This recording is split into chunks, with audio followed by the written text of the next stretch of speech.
বাংলাদেশের প্রধানমন্ত্রী হিসেবে আমাদের দলের মাননীয় চেয়ারম্যান জনাব তারেক রহমান চট্টগ্রামে বাঁশখালী, ফটিকছড়ি এবং ঘাটাজারিতে প্রথম আগুন।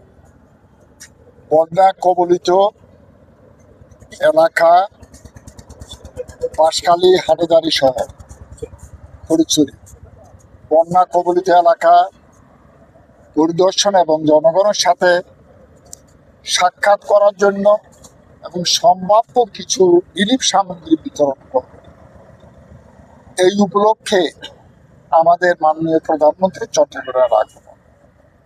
আমি প্রথমে হাটহাজারী গিয়েছি, এখন এই মুহূর্তে ফটিকছড়িতে। সর্বস্ত জনগণ খুবই আনন্দিত, উজ্জীবিত। আমাদের দলের নেতা কর্মী, সর্বস্তর নেতা কর্মীরা উজ্জীবিত। স্বাভাবিকভাবে আমাদের দলের চেয়ারম্যান মাননীয় প্রধানমন্ত্রী জনাব তারেক রহমানের সফরটি আমাদের জন্য অত্যন্ত গুরুত্বপূর্ণ। তাই আমরা লক্ষ্য করছি জনগণের মধ্যে ব্যাপক উদ্দীপনা সৃষ্টি হচ্ছে। আমরা আশা করি উনি 3 উপজেলা সফর করে চট্টগ্রামে রেডিসন ব্লুতে চট্টগ্রাম উত্তর দক্ষিণ মহানগর দলের নেতা কর্মীদের সাথে একটি মত বিনিময় সভা করবেন, উনি বক্তব্য রাখবেন এবং আশা করি আমাদের দলের নেতা কর্মীদের জন্য একটা দিক নির্দেশনামূলক বক্তব্য রাখবেন। আমাদের দলের নেতা কর্মীরা আমাদের দলের চেয়ারম্যানকে পেয়ে, বাংলাদেশের প্রধানমন্ত্রীকে পেয়ে স্বাভাবিকভাবে উজ্জীবিত এবং প্রাণ চাঞ্চল্যের সৃষ্টি করেছে। আচ্ছা, আগামীকালকে যেই ফটিকছড়িতে যে জন্য আসছেন মূল বিষয়টা হচ্ছে হেফাজতের, সেটা তো মাননীয় প্রধানমন্ত্রী কি বক্তব্য রাখবেন সেটা তো আর আমি বলতে পারবো না। বাট উনি বাবুনগরীর সাথে দেখা করবেন এবং বিভিন্ন কবর জিয়ারত করবেন, মাজার জিয়ারত করবেন, আরো বিভিন্ন কর্মসূচি ওনাদের সাথে মত বিনিময় করবেন। এই কর্মসূচিগুলি আছে। স্বাভাবিকভাবে দলের নেতা বা জোটের নেতৃবৃন্দের সাথে, অন্যান্য দলের নেতৃবৃন্দের সাথে কথা বলবেন।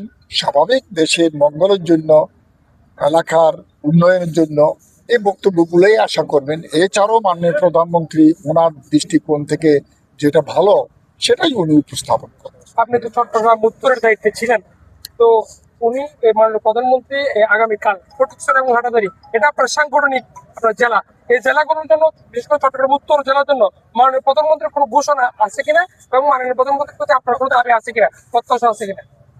একেবারে অ্যাবসলিউটলি এটা বন্যা কবলিত এলাকা পরিদর্শন করছেন এবং স্বচক্ষে দেখার জন্য উনি আসছেন।